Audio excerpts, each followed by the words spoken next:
শুধু সেখানেই নয়, আমাদের আগ্রাসন বিরোধী দীর্ঘ লড়াইয়ে আবরার ফাহাদ অন্যতম একটা নতুন ধাপ সংযোজন করে দিয়ে গেছেন।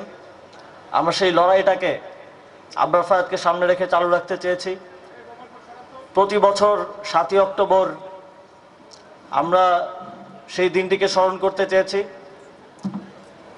আবরার ফাহাদের স্মরণে আপনারা জানেন পলাশীতে 8 স্তম্ভ নির্মাণ করা হয়েছে।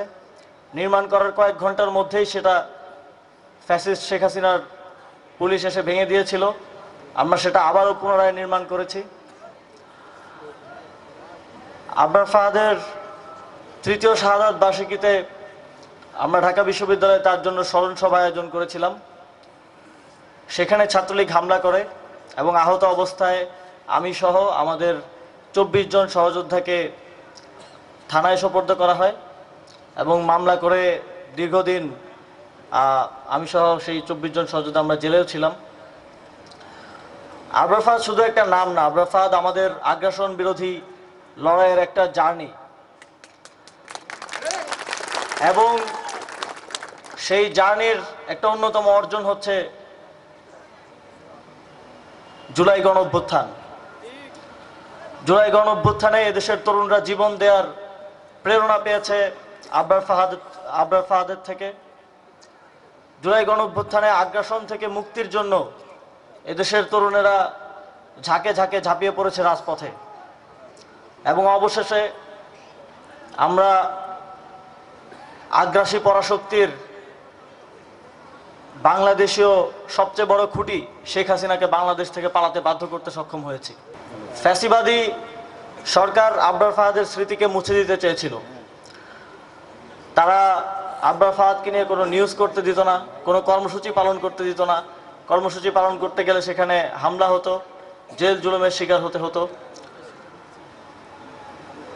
কিন্তু যারা আত্মত্যাগ করে তাদেরকে কখনোই, তাদের নাম কখনোই মুছে দেওয়া যায় না। এটি আবারও প্রমাণিত হলো 24-এর গণঅভ্যুত্থানের পর। এখন বাংলাদেশের প্রতিটি মানুষ আবরার ফাহাদকে স্মরণ করে। আগ্রাসন বিরোধী প্রতিটি লড়াইয়ে অনুপ্রেরণা হিসেবে থাকেন শহীদ আবরার ফাহাদ। 5ই অগাস্টের পর থেকে পরাজিত ফ্যাসিবাদী শক্তি তাদের মিত্র পরাশক্তিদের সাথে নিয়ে বাংলাদেশের মানুষের দৈনন্দিন জীবনে বিঘ্ন ঘটাতে নানা ধরনের জাতীয় আন্তর্জাতিক প্রোপাগান্ডা এবং আইন শৃঙ্খলা পরিস্থিতি বিঘ্ন ঘটানোর জন্য নানা ধরনের কার্যক্রম পরিচালনা করার চেষ্টা করছে। বন্ধুগণ, ষড়যন্ত্র এখনো চলমান।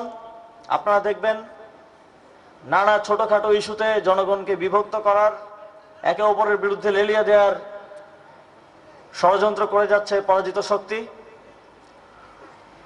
নানা ধরনের উগ্রবাদীদের সুযোগ করে দেওয়া হচ্ছে দেশের পরিস্থিতি, সার্বিক পরিস্থিতি বিনষ্ট করার জন্য। আমরা স্পষ্টভাবে বলতে চাই, এই ধরনের যে কোনো প্রচেষ্টাকে অন্তর্বর্তীকালীন সরকার কঠোর হস্তে দমন করবে।